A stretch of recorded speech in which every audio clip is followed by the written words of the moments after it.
Yeah, YouTubers, Tasman here, bringing you another episode of Learn JavaScript using Foundry, or with Foundry. I don't, did I say using last time? I think using. Well, anyway, regardless. So in our last episode, we learned about the for loop and a way to actually make something like this a lot easier. There was one more thing that I thought after I got off that I wanted to kind of show is actually accessing our array with the for loop. And there are better ways of doing this nowadays, but I wanted to do that really quick. So unfortunately, I was thinking what I was going to do is each of these different topics, the for loop, the nested for loop, the for in loop, the for each loop, the for of loop, the while loop, and the do while loop. I was thinking maybe each one would be its own video, so that, and then have somewhere in the description say, or the title say what one it is. However, in this case, we're kind of going back because I forgot I didn't mention how to actually kind of do the loop with this. You probably get an idea of how to do it by what we did basically here, where we were saying console langs 0, langs 1, langs 2, and we kind of figured, oh wait, so we can output 1 through 9 by that. So what we're going to do quickly is do a for loop that is going to output all of our languages. Now, you don't always know the default length of an array, but the good news is that an array, when it's saved in JavaScript, actually has a property called length. So if we go look, and we've learned how to access these things, I believe, a little bit, and we're going to learn more. So if you don't remember this exactly, you're probably fine. But let's go ahead and do which one do I want to do? Let's do C and VS. So we're going to do the canvas dot TOKENS, I think, is one of them. Oh, we don't have any controlled right now. Actually, maybe game would be a better one. So let's do game, GAME. Oh my gosh, I cannot spell GAME. And I'm not going to do anything. Let's just hit enter there. So we have a game object. What I want to find really quick is an array. An array. Hopefully we can find one. Any of these an array?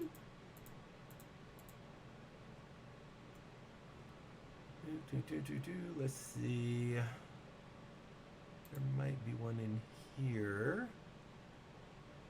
This is actually going to be really hard for us to find an array because that's what I want. A map is kind of similar. There's an array, but that's a 1. Well, that's okay. So this is an array of 1, right? It has a single element. And you'll see here that it actually has this length property that actually tells how many elements there are in an array. If we found another array, which I'm not holding out that we will, what about maybe under systems? Actor, might be an array in actor.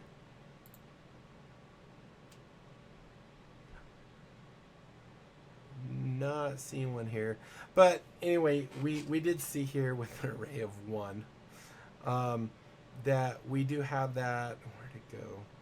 Our length. Where was it? Right here. We have this property called length, and all arrays have this. So to access this, what we could do, for example, is up here we could do console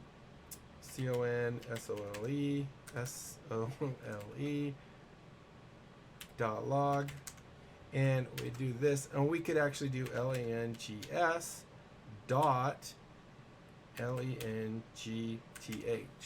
right? So this will output, if I say, just so we have something to identify it a little better, maybe just say langsarray size. Something like that. So if I run this, let's go and clear that, go here. you'll see that array's length is 5, which if we go look, there's 1, 2, 3, 4, 5 elements. So we can actually use this on any array to get a for loop to loop over it. We're going to use that exact same thing. So if we come down here, and we're going to do nested, nested for LOP loops. And we can actually, oh wait, we're not in nested for loops yet. Sorry. So we can do the same thing with basically, never mind. I'm thinking ahead. When I type nested for loops, I was going to say we can have nested do and while loops as well, but we're not there yet. I'm just a little bit scatterbrained. So anyway, let's go ahead and loop over our Lang's array. So the way we would do this is we would say for, and because we know arrays are 0 based, we would say let, and we, like I said, we could choose anything. We could say J, or we could say X, or we could even have it be a whole nother thing. We could say lang. As long as it's not Lang's, because that's already defined, we can do this. Although technically, I guess this is scope-wise, we could do it, but it would be confusing. So we're going to say Lang's equals 0 because we know it's an array. They all start at 0, and we're accessing the keys, or the the keys is probably the best way to say it. So now what we're going to do, this is where we're going to get that value from the array. We're going to say lang is less than equal to, right? And then we're going to go ahead and say that what we did before, langs dot len length, just like that. And that's all we have to do. Then we can just do I++. And now, when we come down here, we can just do console console.log. And we could say, how do I want to do this? Let's do this. We'll say language and maybe a colon, and right here we're going to actually output the x value, which will be a number or lang value. So lang, so this is going to be our lang, and then we're going to have a space after the colon, and we're going to output the actual language. So we would do this the same way. We would just simply say lang, or langs, because we're accessing the langs array, and lang because we want that element of the langs array, and then we close this guy. So what this is going to do is it's going to say, okay, I'm setting a new variable, and lang is real. This actually is a good example where I can show you how that other thing worked, but it was a little different, wasn't it? Wasn't it control double click? Yeah, I think that's right. Let's control double click. That doesn't look right. Is it? It's not control D because that deleted the line, right? Or was it alt? Let's hit D. That's control D, deleted the line. Is it alt double click? So if I come here and alt double click, if I do, nope, that didn't work. I swear I did it earlier and I can't remember what I did. But let's do LA. Oh, I'm just gonna do L on this one. And then let's go ahead and do that one.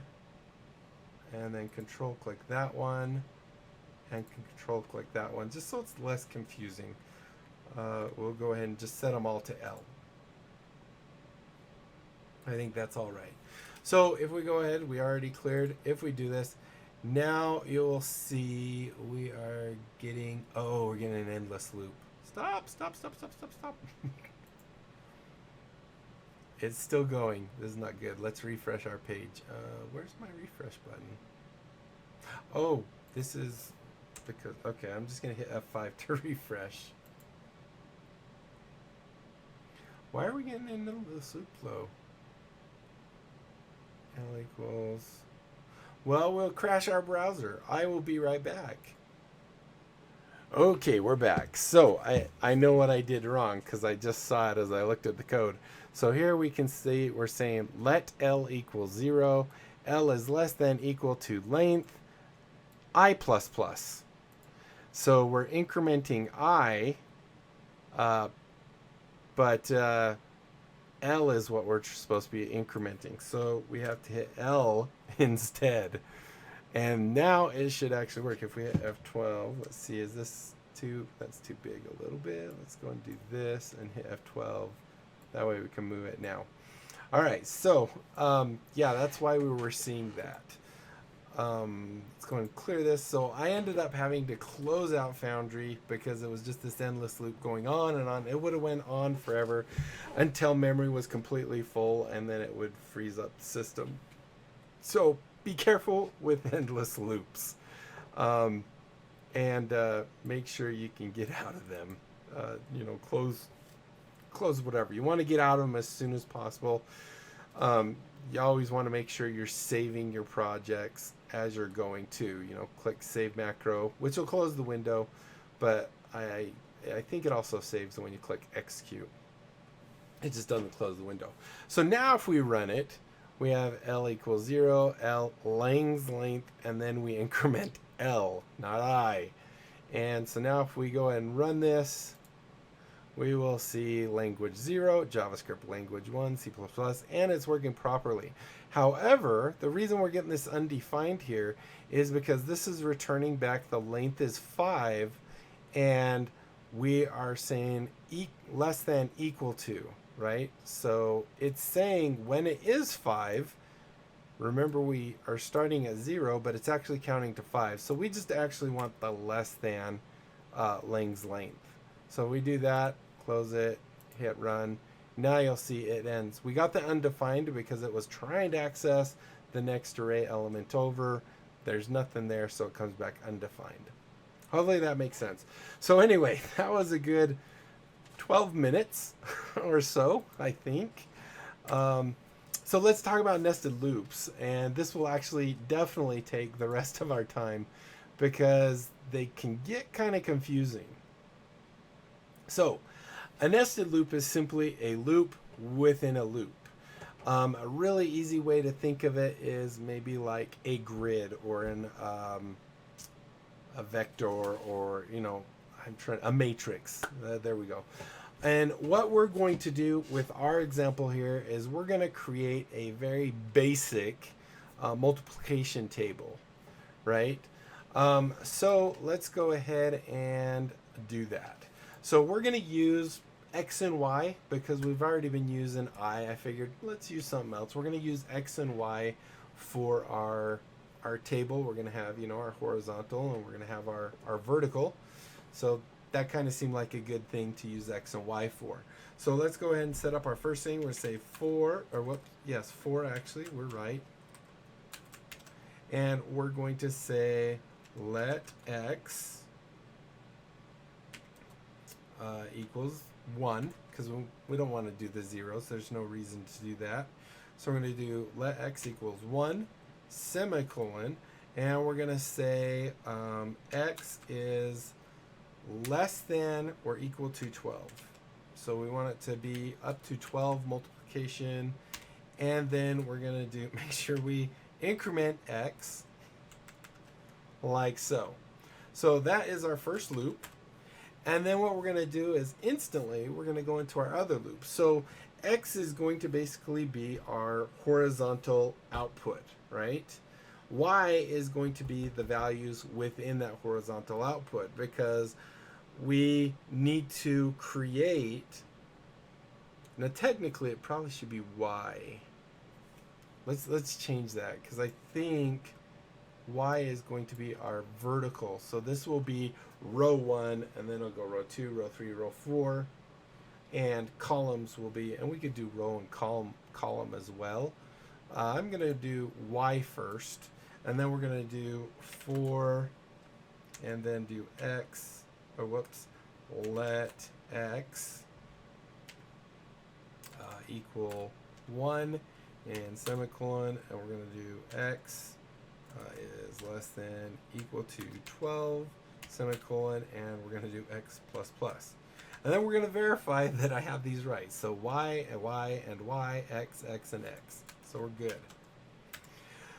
So what we're going to do is, we could do this where it's doing it all programmatically, but I think what I'm going to do is create an appended string for the x value, or all the values on the x line, and then after we've done that, we're going to go ahead and output that line of data as a console log.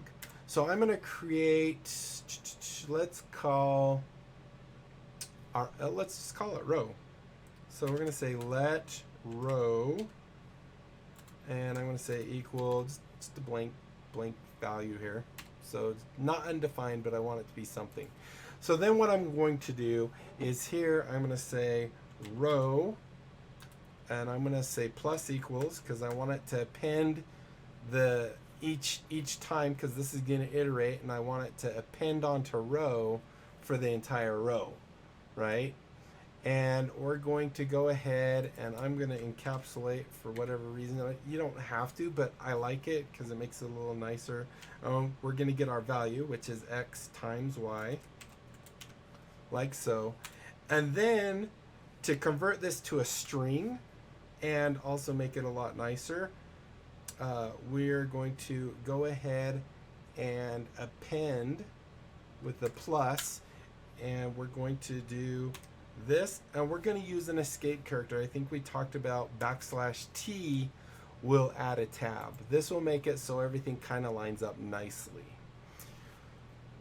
Then what we're going to do is come out of here, because that's going to create one whole row of values. Then we're going to go ahead and output that row, console.log, parenthesis, and we're going to do I just want to output, I think we just want to output the line, or the row, I mean. So we're going to output the row, but then I want to clear that value. I want to reset it to nothing again. Other words, the next time it runs and it'll come up here and it'll get here, it will actually append the first row that was already there and keep adding on to it. And that's not what we're going to want. That's actually going to kind of give us a shape. I mean, we could do something like that to make a cool shape, but in this case, I don't think that's what we want. So let's go ahead and then clear it out and say row equals, and we'll set it back to blank, right?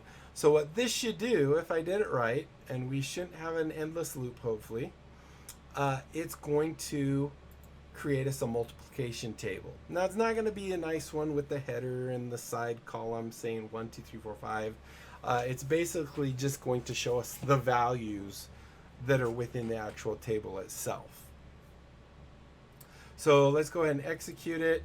And there you go. Looks beautiful, right? I mean, it's kind of going down on a second line, and the reason for that is because we, don't have enough space.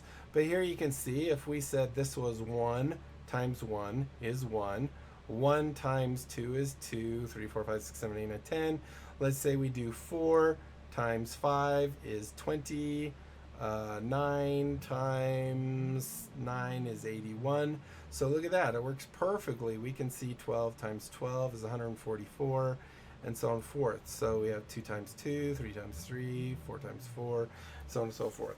So really quick way. I mean, can you imagine how long this would take and how many chunks of, I mean, you'd actually have to go create this all manually and have all these lines and just have it. And then here we have it doing it in just this short little thing, right?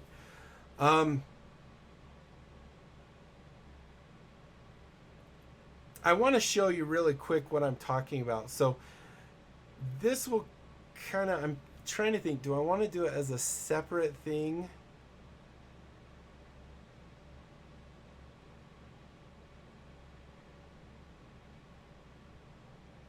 I don't know. I'm not going to worry about it, because if I set x, if I set this to x, no, I leave that there, but change this. Let's try something kind of cool. Let's just see if this works. So I'm going to do this. We're at 19 minutes, so I think we're good, right? Plus, we're going to have a little fun. So we're going to say let y equal 1 to 12. So what I'm going to do is actually change this value right here to be y. And that means the first time this will loop once, then it'll loop twice, then it'll loop 3 times, so 4 times, and so forth. Then we're actually going to get rid of this stuff. I'm hoping this works. Who knows? Maybe we'll get another big old thing. So we're going to do console dot log and maybe do just this and maybe just an asterisk. If I'm right, what this is going to do is kind of do a right angle triangle, a cute triangle. If I'm wrong, who knows what it's going to do.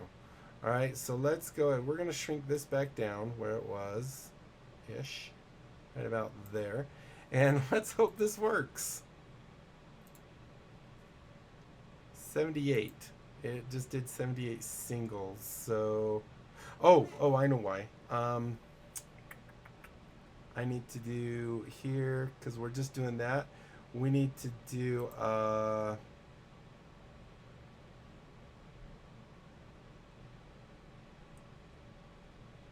do I want to do this? So we're setting row.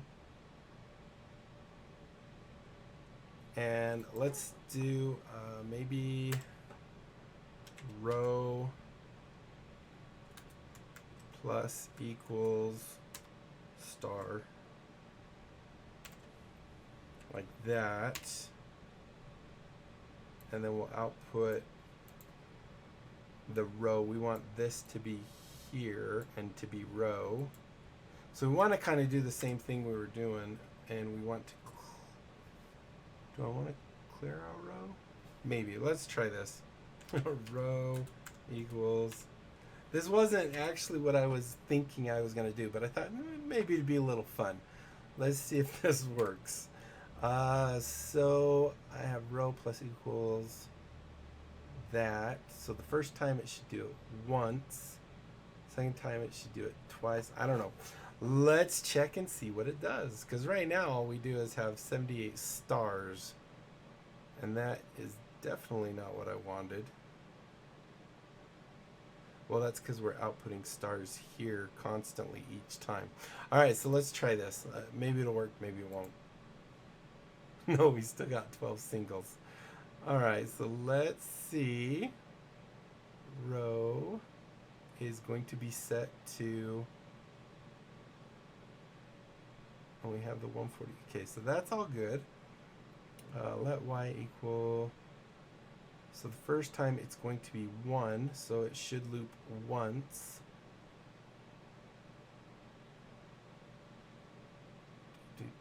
And maybe this one needs to be 0. Because, let me think.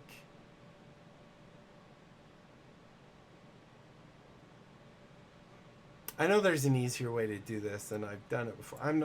You know what? Let's pretend like that never happened. Anyway, so I'll think about it. Maybe in the next episode as a bonus thing, I'll throw it in there. But trying to think of it while I'm recording, I don't want to take too much time. Hopefully you understand nested loops and our little other example that we did up here where we were accessing the array. That's what we wanted to achieve in this episode, and we finally did it, and we're at 25 minutes, so that's good enough. So thank you guys so much for watching. Hopefully you enjoyed. If you did, be sure to leave a thumbs up down below. Aside from that, comment, like, and subscribe. Follow me on Twitter. Check out my, click the notification bell. Check out my Discord and my other channels. And don't forget to tell other people about my channel. Check it out. If they like what they see, they can sub. You know, we grow the channel. I say it every time. And that's it. We just grow the channel. And that is it, my friends. Until next time, I'll be seeing you later. Bye.